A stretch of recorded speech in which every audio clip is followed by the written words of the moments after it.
Hello students. तो last class में हम लोगों ने स्ट्रेट वायर किया था, finite straight wire, electric field due to finite straight wire, और अभी हम लोगों को करना है electric field due to a circular arc. ठीक है, और मैंने फाइनाइट वायर में तुम लोगों को फॉर्मूला याद कराया था, ई पैरेलल कैसे याद रखना है, ई परपेंडिकुलर कैसे याद रखना है। ठीक है, अच्छा अब यहाँ पर ये रिजल्ट देखो डिराइव होकर के you will be surprise to get to know that the results of finite wire and results of the circular this arc both are exactly same. ठीक है, चलो तो देखते हैं यहाँ पे इलेक्ट्रिक फील्ड कैसे डिराइव होगा। तो हम लोग जब कंटिन्यूस चार्ज सिस्टम करते हैं तो हमारे पास दो रास्ते होते हैं। एक तो बिल्कुल बेसिक रास्ता कि छोटे छोटे डी लेकर के उनके इलेक्ट्रिक फील्ड निकालो, फिर उनको इंटीग्रेट करो। ठीक है, दूसरा रास्ता था गॉस लॉ यूज करके। गॉस लॉ कब लगता है? जब सिमेट्री हमें मिले। ठीक है, गॉस लॉ हम अप्लाई तभी कर पाते हैं जब सिमेट्री मिले। Even though Gauss law is valid for all kind of situation, but it is applicable और you may say that it is usable. ठीक है, कि हमारे लिए इजी टू यूज है जब वहां पर एक सिमेट्रिक सरफेस मिले। चलो तो यहाँ पे देखो ये फाइनाइट ये है सर्कुलर आर्क, यहाँ पे कोई किसी तरह की सिमेट्री हमें नहीं मिल पा रही है। ठीक है, तो इलेक्ट्रिक फील्ड फिर कैसे कैलकुलेट होगा? बैक टू बेसिक्स, यानी कि हम लोग छोटे छोटे से एलिमेंट लेंगे। कैसे? डी क्यू, देखो अभी सर्कुलर आर्क है तो इसमें डी क्यू हम स्मॉल एलिमेंट कैसे लें? तो ये लैम्डा इसका क्या है? सरफेस, इसकी लीनियर चार्ज डेंसिटी है। लीनियर चार्ज डेंसिटी से डी क्यू का रिलेशन क्या होता है? तो देखो lambda is equals to D Q upon D L होता है। Lambda is equals to D Q upon D L, तो हम डी क्यू को लिख सकते हैं लैम्डा डी एल। अच्छा, डी एल कौन है? डी एल एक स्मॉल लेंथ है यहाँ पर। ठीक है, स्मॉल लेंथ जो है उसको हम कैसे लिखें? तो देखो ये लैम्डा में जरा यहाँ इधर लिख देता हूँ, इसको हम डी क्यू चार्ज लिख ले रहे हैं। ठीक है, और ये मैंने आर्क ली है जिसका कि, और ये arc very very small arc है। इस स्मॉल आर्क पे जो चार्ज है उसको हम डी क्यू कह रहे हैं और इसको हम पॉइंट चार्ज की तरह से ट्रीट करेंगे। ठीक है, यहाँ मैंने थोड़ा बड़ा बनाया है क्योंकि मुझे डायग्राम में क्लियरली दिखाना था, मुझे थोड़ा सा डी थीटा एंगल दिखाना था। अगर मैं बिल्कुल डॉट ले लेता तो उसमें सब नहीं दिख पाता। ठीक है, but you will treat it like a point charge. और पॉइंट चार्ज की वजह से फील्ड तुम्हें पता है कैसे लिखते हैं। अच्छा, अब यहाँ पे मेरा क्वेश्चन ये है कि ये जो dq जिस लेंथ पर है dl, वो dl हम कैसे लिखें? ठीक है, क्योंकि मैं अल्टीमेटली हमारा जो इंटीग्रेशन होगा उसमें वेरिएबल ऑफ इंटीग्रेशन एक सिंगल वेरिएबल होना चाहिए। तो उस सिंगल वेरिएबल को हम यहाँ पे देखो हमारी जो लिमिट्स होंगी वो किसके टर्म्स में होंगी? लिमिट होंगी थीटा के टर्म्स में, कि ये हम इंटीग्रेशन शुरू करेंगे पॉइंट ए से जिसके लिए थीटा 1 एंगल है, और ए से लेकर के हम बी तक जाएंगे जिसके लिए एंगल थीटा 2 है। ठीक है, और जो हम एलिमेंट ले रहे हैं वो किस एंगल पर है? वो हमारे थीटा पर है। अच्छा, ये एंगल कहाँ से मेजर करे जा रहे हैं? थीटा 1, थीटा 2, थीटा, एक रेफरेंस लाइन से हम मेजर कर रहे हैं। उस रेफरेंस लाइन को हम नाम दे देते हैं एक्स एक्सिस। ठीक है, और उस रेफरेंस लाइन के परपेंडिकुलर मैं वाई एक्सिस दे देता हूं नाम। ठीक है, अच्छा अब ये मैं क्वेश्चन आ रहा था कि डीएल को कैसे लिखें। तो तुम्हें याद है हम लोगों ने 11th क्लास की ट्रिग्नोमेट्री के बिल्कुल शुरुआत में पढ़ा था क्या, कि angle is equals to arc upon radius. ठीक है, अब यहाँ पर आर्क कौन है, रेडियस कौन है? कौन से एंगल की बात कर रहे हैं? मुझे देखो आर्क लेंथ चाहिए डीएल, तो मैं इस डीएल के करस्पॉन्डिंग एंगल लिख रहा हूं डी थीटा। ठीक है, तो अगर मैं एंगल डी थीटा लिखूं तो आर्क हो गया DL, this length is DL. ठीक है, ये जो लेंथ है दिस इज डीएल। तो डीएल अपॉन रेडियस कितना है सर्कुलर रिंग का? ये हम आर ले लेते हैं सपोज रेडियस, तो अपॉन आर हो गया। ठीक है, तो अब ये डी थीटा से हम डीएल इज इक्वल टू क्या लिख सकते हैं? R into D theta. जब भी इस तरह की सर्कुलर आर्क होगी, रिंग होगी, तो तुम याद रखना कि हमें जब भी एलिमेंट लेना होगा डीएल तो हम आर डी थीटा लिखेंगे। ठीक है, अच्छा ये डीएल हम यहाँ पर पुट कर दे तो डी क्यू आ जाएगा। तो D Q is equal to क्या आ जाएगा? Lambda R D theta. चलो ठीक है, अच्छा अब हम बात करते हैं अपने इलेक्ट्रिक फील्ड की। अब ये जो डी क्यू पॉइंट चार्ज है उसकी वजह से वहां से आर डिस्टेंस, कौन सा आर? यही रेडियस कैपिटल आर डिस्टेंस पर ये जो पॉइंट है centre of this circular arc, वहां पर हम फील्ड लिखने जा रहे हैं। फील्ड कैसा होगा? तो ये जो लाइन होगी इनको कनेक्ट करने वाली, उस लाइन पर assuming that charge is positive, तो हम लोग क्या करेंगे? ऐसा हम बना देते हैं इलेक्ट्रिक फील्ड। ये हमारा क्या है? डीई है, net electric field due to this small element D E. ठीक है, इस डीई के दो कंपोनेंट होंगे। अच्छा याद है तुम लोगों को, मैंने अभी जब फाइनाइट स्ट्रेट वायर किया था तो हमने ये कहा था कि इंटीग्रेशन डीई हम नहीं लिख सकते हैं। क्यों नहीं लिख सकते? क्योंकि इलेक्ट्रिक फील्ड जो डी हमने लिखा है that is a vector quantity, तो ये डायरेक्टली इंटीग्रेट नहीं होगा। तो फिर क्या करना होगा? तो डी के हम इस डी के हम लोग एक्स और वाई डायरेक्शन चूज करके, ये हमने एक्स और वाई अपने हिसाब से चूज किया है, ठीक है, उसके अकॉर्डिंग उसके डायरेक्शन में हम इसको रिजॉल्व करेंगे। तो डी ई एक्स कंपोनेंट ऐसा कुछ होगा, डी एक्स कंपोनेंट, और डी वाई कंपोनेंट कुछ ऐसा होगा। इनकी वैल्यू अलग अलग लिखो, डी एक्स लिखो, डी ई वाई लिखो, और उनको सेपरेटली इंटीग्रेट करो, ठीक है। अच्छा, अब ये इसको रिजॉल्व कैसे करें? तो ये देखो, ये मैंने ब्लैक वाला जो बनाया एंगल थीटा, ये एंगल, इस एंगल का वर्टिकली अपोजिट एंगल कहाँ जाएगा? यहाँ जाएगा, ठीक है। ये हमारे इलेक्ट्रिक फील्ड इस रेडियस वाली डायरेक्शन के अलोंग है, स्ट्रेट लाइन, ठीक है। तो ये इधर थीटा है विद दिस एक्स एक्सिस, तो यहां भी एक्स एक्सिस से एंगल थीटा होगा। तो डी का x component D cos theta, ठीक है। अच्छा, ये जो डी होगा ये क्या होगा? ये हमारा पॉइंट चार्ज डी क्यू की वजह से electric field 1/4πε0 d q by distance कितना? Capital R square. ये डी हम यहां पर पुट करेंगे, ठीक है, और कॉस थीटा रखेंगे। तो यहां पे देखो 1/4πε0, और डी क्यू की वैल्यू हम रखेंगे lambda R D theta, lambda R D theta, और ये कॉस थीटा ये लिख दिया अपॉन आर स्क्वायर। समझ में आया? अब देखो इंटीग्रेशन बहुत इजी हो गया।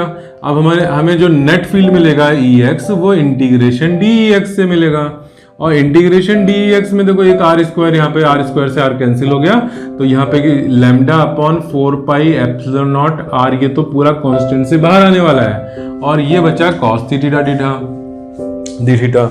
cos थीटा डी थीटा का अब इंटीग्रेशन करोगे तो लिमिट थीटा की थीटा 1 से स्टार्ट करो, थीटा 2 पर एंड करो, ठीक है। थीटा 1 से स्टार्ट, थीटा 2 पर एंड, कांस्टेंट बाहर निकाल लो लैम्डा अपॉन 4πε0 आर, और अंदर क्या किया? cos थीटा को इंटीग्रेट किया, cos थीटा का इंटीग्रेशन प्लस साइन थीटा, और प्लस साइन थीटा में लोअर और अपर में क्या करोगे? साइन पहले अपर लिमिट, फिर माइनस लिमिट और लोअर लिमिट, ठीक है। तो sine theta 2 minus sine theta 1, this is E x हो गया, ठीक है। अच्छा, ई वाई पर आते हैं। ई वाई के लिए डी साइन थीटा जो हमारा कंपोनेंट है उसको इंटीग्रेट करना है, ठीक है, डी साइन थीटा। अब इसको इंटीग्रेट करें तो पहले डी की वैल्यू डाल दो इसमें। डी की वैल्यू यहां से ले लिया हमने पॉइंट चार्ज वाला, electric field due to point charge, तो 1/4πε0 d Q upon R square और साइन थीटा, ठीक है। अब लिमिट क्या कर दें? डी क्यू की वैल्यू पुट कर दें, ठीक है। डी क्यू की वैल्यू 1/4πε0 आर स्क्वायर, और डी क्यू को लैम्डा आर डी थीटा लिखा, ठीक है। साइन थीटा चलो पहले लिख लेते हैं, डी थीटा बाद में लिख लेंगे, साइन थीटा डी थीटा। अब ई वाई निकालना है, इंटीग्रेट कर दो डी एक्स को, इंटीग्रेट किया, कांस्टेंट को पहले रख देते हैं, लैम्डा बाहर रख देते हैं, आर से स्क्वायर कैंसिल कर देते हैं, तो क्या हो गया? Lambda upon 4πε0 R integration sine theta d theta, और integration from theta 1 to theta 2, ठीक है। लैम्डा अपॉन 4πε0, अच्छा बताओ साइन थीटा का इंटीग्रेशन माइनस कॉस थीटा, और माइनस जब होता है तो मैंने अभी पिछले लेक्चर में बताया था कि माइनस जब तुम्हारा बाहर आ रहा हो तो क्या करो? माइनस को यहां मत लिखो, और यूजुअली हम पहले upper limit minus lower limit करते हैं, उसका उल्टा कर दो, ठीक है। तो cos theta 1 minus cos theta 2, मैंने लिमिट कौन सी पहले रखी? लोअर लिमिट पहले रख दी, यानी यूजुअल जो रूल होता है उसके अपोजिट कर दिया, दोनों माइनस एक दूसरे से कंपनसेट हो गए, ठीक है। ये क्या आ गया? ये ई वाई आ गया। देखो फॉर्मूले हमारे वही फाइनाइट वायर वाले फॉर्मूले रिपीट हो गए, ठीक है। यानी कि फाइनाइट वायर में अगर यही चीज ऐसे होती कि ये देखो, ये थीटा 1 एंगल और ये थीटा 2 एंगल, ठीक है, और ये जो डिस्टेंस है ये रेडियस के इक्वल होता है, इस आर्क की रेडियस के इक्वल होता, ठीक है। तो ये वायर भी जो लैम्डा, सेम लैम्डा अगर ये कैरी करता तो यहां पर बिल्कुल same E X and E Y create करता, ठीक है। ये सिचुएशन, ये जो वायर है लैम्डा डेंसिटी का और ये जो सर्कुलर आर्क है, बोथ आर एग्जैक्टली इक्विवेलेंट, ठीक है। They are behaving in the same manner, they are creating exactly same nature of electric field, ठीक है। तो ये दोनों हमारे क्या हो गए? सेम केस हो गए। अच्छा, अब एक चीज और बताओ, मैंने यहाँ पे इनफाइनाइट वायर की बात करी थी, फाइनाइट स्ट्रेट वायर में इनफाइनाइट वायर, तो उसका इस इक्विवेलेंट यहाँ पर क्या होगा बताओ? इसमें हम अगर इसको इनफाइनाइट कर दें तो θ1 क्या हो जाएगा -90 और θ2 क्या हो जाएगा +90। तो इस फॉर्मूले में हम θ1 और θ2 को +90, θ2 और θ1 -90 रख दें। ठीक है, यहाँ देखो उसको करने से क्या होगा, θ2 को +90 रखा तो ये कहाँ चला गया, ये ऐसा आ गया। ठीक है, और θ1 को -90 किया तो कहाँ चला गया, यहाँ चला गया। ठीक है, तो इनफाइनाइट वायर के इक्विवेलेंट सिचुएशन क्या है, ये इनफाइनाइट वायर है, इसके इक्विवेलेंट सिचुएशन सर्कुलर आर्क में कुछ ऐसा है।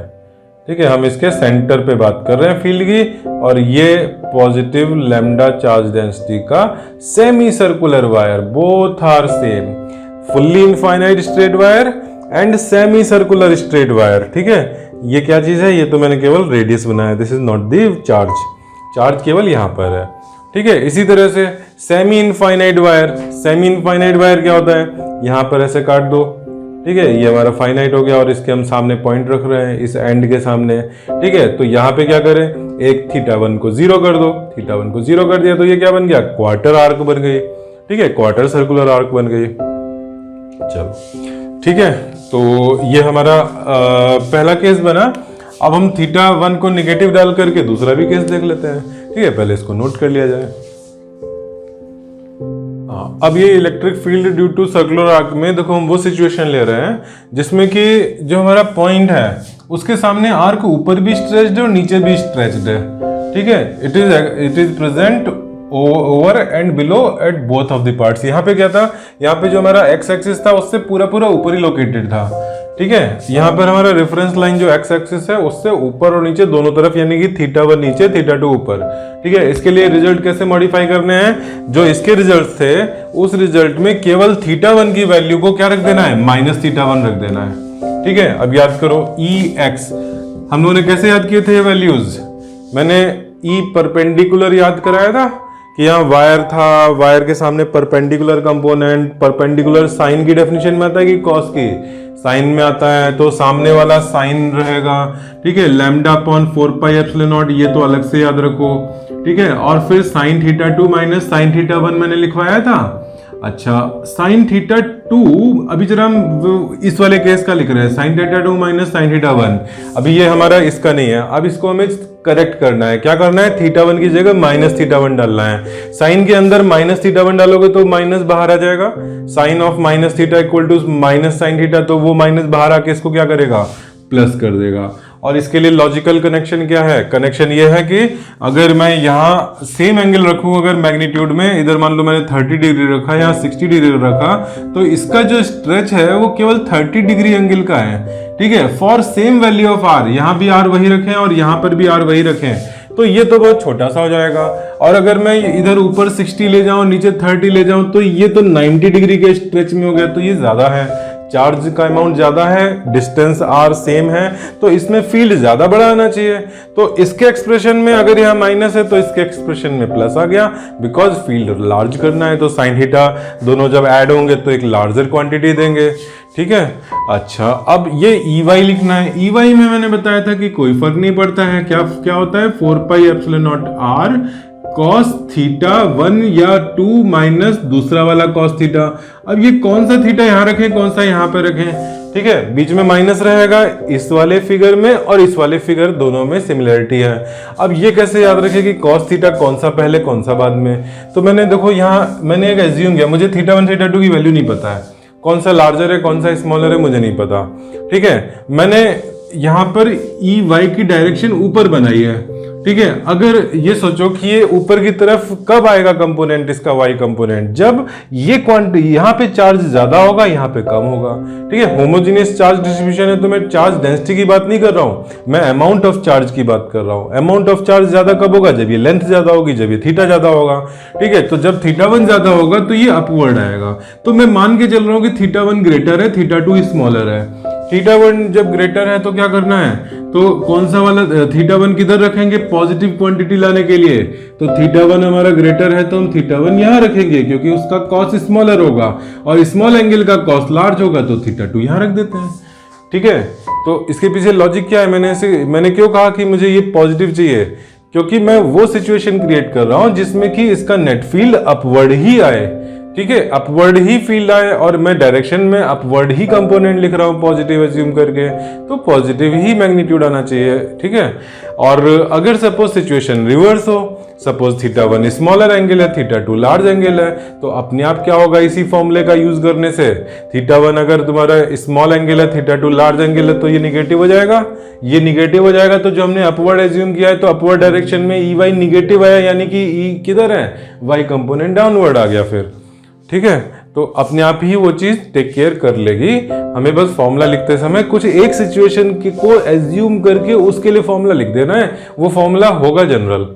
ठीक है, चलो तो ये हो गया, इसको नोट किया जाए और फिर उसके बाद हम नेक्स्ट एग्जाम्पल करेंगे। ठीक है, नेक्स्ट इसको नोट कर लो, ये पार्ट में हटाता हूं यहां से। और नेक्स्ट क्वेश्चन है find the electric field at the centre of the square. ये स्क्वायर है और इस स्क्वायर की जो लेंथ है दैट इज ए, और यहाँ पे प्लस लैम्डा चार्ज डेंसिटी है, यहाँ पे प्लस लैम्डा, यहाँ पे माइनस लैम्डा, यहाँ पे minus lambda. Find the charge electric field at point ओ।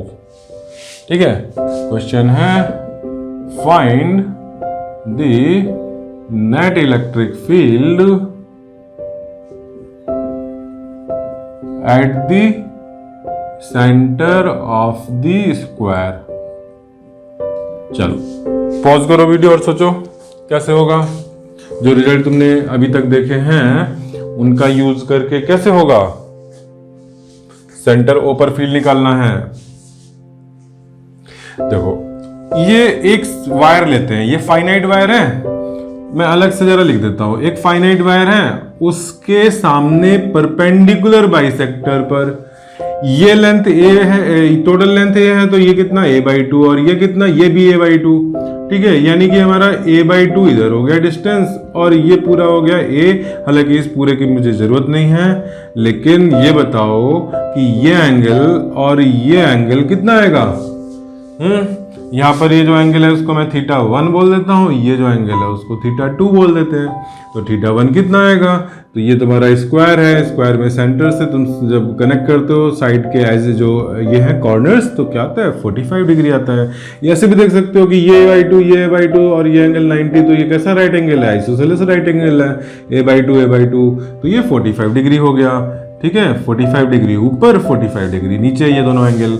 अब क्या करें, अब हमारे पास ई एक्स एंड ई वाई या E perpendicular and E perpendicular and E parallel, ये दो कंपोनेंट होते हैं।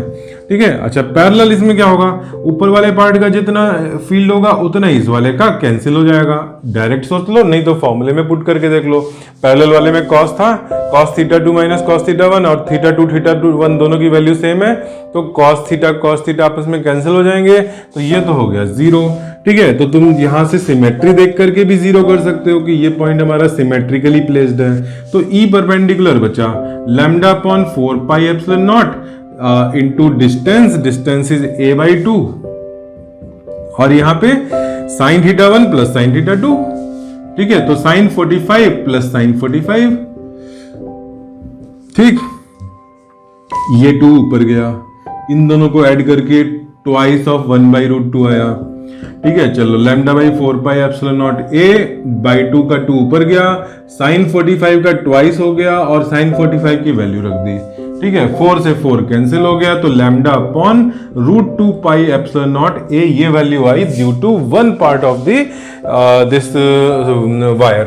ठीक है, इसके एज से, एक सिंगल एज से क्या हुआ, λ/√2πε0 a आ गया।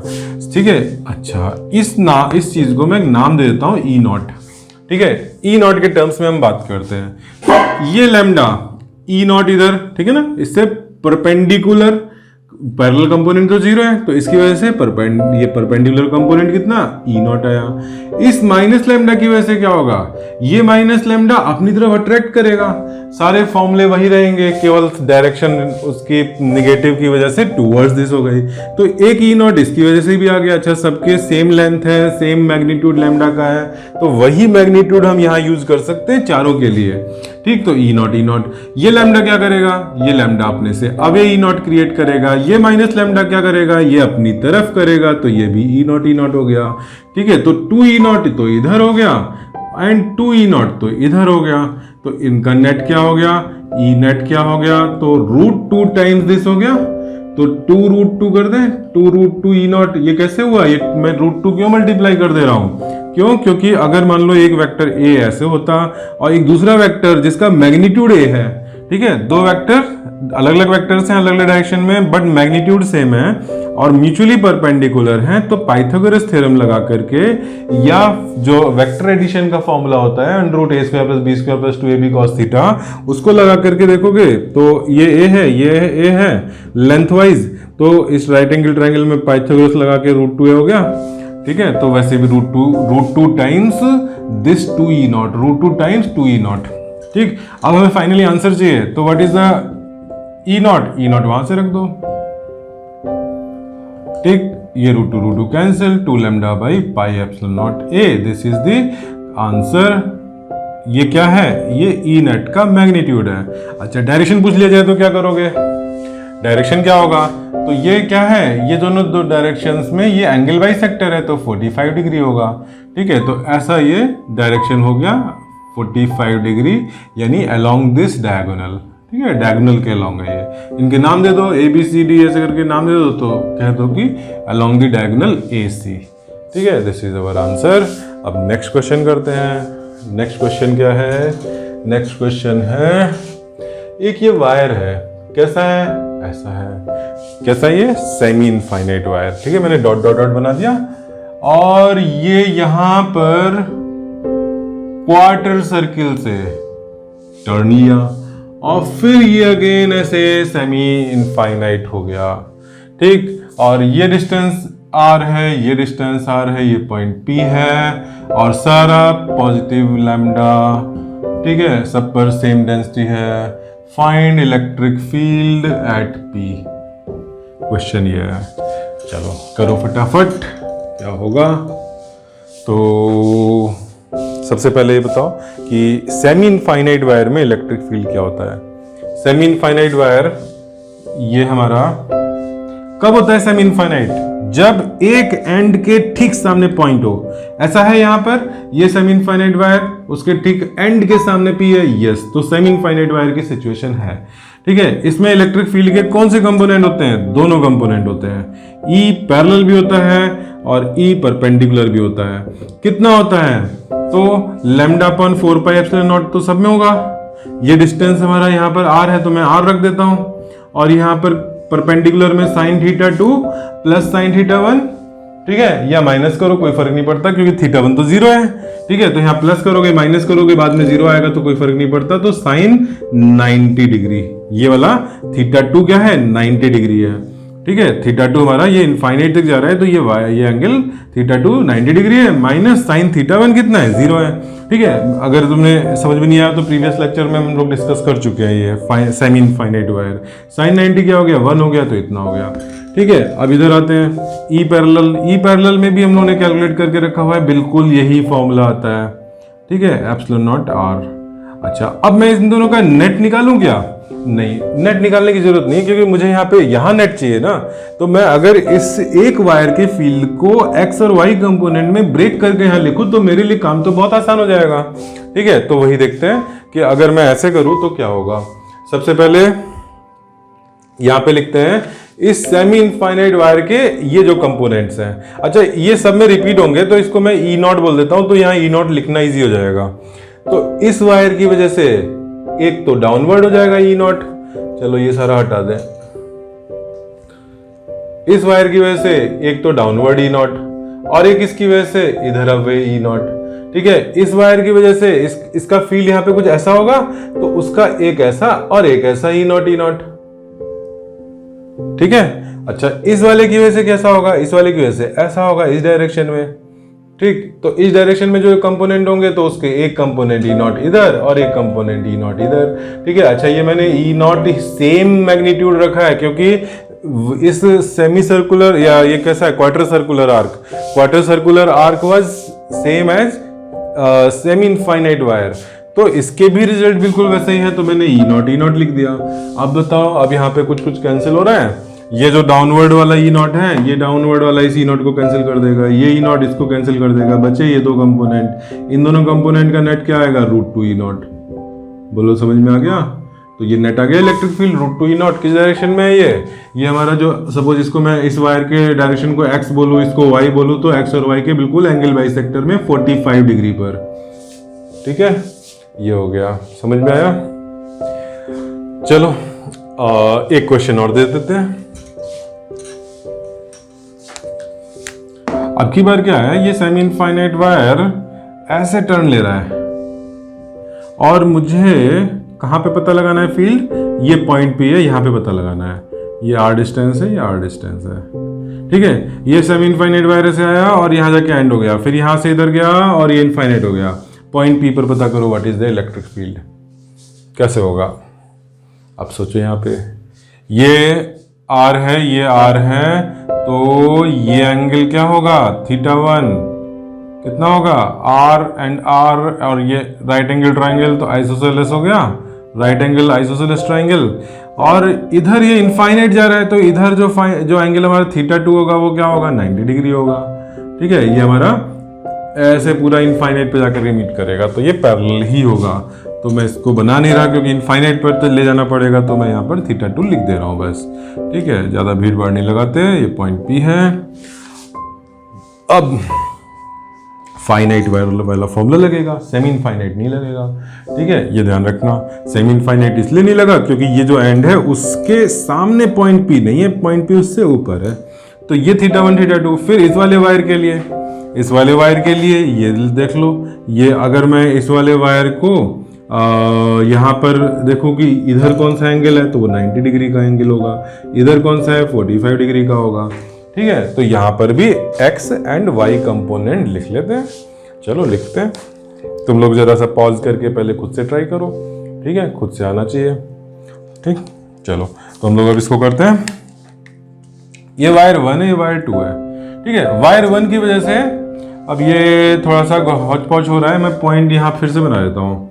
ठीक है, वायर 1 की वजह से जो जो E परपेंडिकुलर होगा वो कैसा होगा, इस वायर के परपेंडिकुलर ऐसा होगा, E परपेंडिकुलर 1 वायर की वजह से। ठीक है, और इस वायर की वजह से पैरेलल किधर होगा, डाउनवर्ड की अपवर्ड। तो देखो इस पॉइंट के ऊपर तो इनफाइनाइट वायर है, ठीक है, ऊपर इनफाइनाइट तो जा रहा है, तो ये चार्ज ज्यादा है, तो इस कंपैरिजन में ये अपना फील्ड ज्यादा क्रिएट करेगा, तो इसका किधर होगा, डाउनवर्ड होगा। तो इस पर जो नेट आया, E परपेंडिकुलर था ये, ठीक है, ये पैरेलल में 1 वायर की वजह से। ठीक है, इन दोनों को लिख लेंगे और फिर इस वायर की बात करते हैं। इस वायर का परपेंडिकुलर कंपोनेंट किधर होगा, ऊपर की तरफ होगा, तो उसको मैं E परपेंडिकुलर 2 नाम दे रहा हूं। अच्छा, अब इधर ये लेंथ इनफाइनाइट है, तो ये ज्यादा क्रिएट करेगा फील्ड यहाँ पर और ये कम करेगा, तो इसकी वजह से कैसा होगा, ऐसा होगा। तो उस वाले का कंपोनेंट x कंपोनेंट या पैरेलल कंपोनेंट ये हो गया E पर पैरेलल 2। ठीक है, अब इनकी वैल्यूज लिख दो। E यहां लिख देते हैं।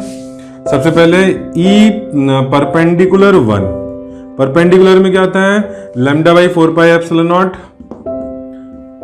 ऐसा करते हैं, λ/4πε0 को भी एक E0 नाम दे दे रहे हैं। ठीक है, ये हर बार यूज हो रहा है, तो लेट अस अज्यूम कि मैं E0 नाम दे रहा हूं किसको, λ/4πε0 इंटू r को। ठीक है ना, लेंथ r है। अच्छा, E0 ये हो गया इंटू साइन θ2 माइनस साइन θ2, और नीचे की तरफ है तो प्लस साइन θ2 प्लस साइन θ1। अब θ2 कितना है, 90 है, तो साइन 90 प्लस साइन 45। ठीक है, विच इज 1 प्लस √2, तो E0 1 प्लस 1/√2 ये हो गया। अच्छा, E परपेंडिकुलर 1 हुआ। अब इस पे आते हैं E पैरेलल 1, E पैरेलल 1, तो E0 यहां बताओ cos थीटा, कौन सा cos थीटा, और cos थीटा में तो माइनस ही हमेशा होता है, तो cos कौन सा वाला, स्मॉलर एंगल का 45 degree, minus cos 90 degree, cos 90 होता है 0, ये होता है 1/√2, तो E0 अपॉन √2। अब E परपेंडिकुलर 2, E परपेंडिकुलर 2, तो इस वाले वायर के लिए, अच्छा देखो इसमें एंगल्स तो वही है ना जैसे इसमें थे, तो एग्जैक्टली ये रिजल्ट नहीं आएगा। सिचुएशन तो इस वायर की दोनों की सेम है, तो ये रिजल्ट कॉपी कर दो, ई नॉट 1 प्लस 1/√2, और ई पैरेलल 2 में भी यही रिजल्ट कॉपी कर दो। डायरेक्शन तो हम ले चुके हैं उसके लिए स्पेसिफिक, ठीक है। इन दोनों का नेचर क्या है, नेचर ऑलमोस्ट सेम है, केवल डायरेक्शन में चेंज है। डायरेक्शन में चेंज है तो डायरेक्शन मैंने ऑलरेडी यहाँ एरो अलग डायरेक्शन में ले लिया है, ठीक है। तो ये मेरे कंपोनेंट हो गए। अब जरा इनको जरा सॉल्व करते हैं। मुझे चाहिए, सपोज मेरी ये डायरेक्शन जो है एक्स डायरेक्शन है, this is X, this is Y, तो मुझे ई एक्स क्या मिलेगा, ई एक्स मिलेगा इस ई परपेंडिकुलर 1 में माइनस कर देंगे ई पैरेलल 2, ई परपेंडिकुलर 1 में ई पैरेलल 2 माइनस कर देंगे, दिस माइनस दिस, क्या बचेगा, ये 1/√2 वाला कैंसिल हो गया टर्म, बचा क्या 1 यानी ई नॉट, ठीक है। तो दिस इज ई नॉट, ठीक। और ई वाई क्या होगा, ई वाई के लिए ये दोनों E perpendicular 2 minus E parallel 1, E perpendicular 2 minus E parallel 1, तो दिस माइनस दिस, यहां भी ई नॉट /√2 कैंसिल हो गया, बचा क्या ई नॉट बचा, ठीक है। तो यहां पर ई नॉट लिख दिया, ठीक। तो ये हमारा नेट आया। अब इससे हम ई नेट बना देंगे। ई नेट हमारा, इसको मैं हटाकर फिर से बना देता हूं।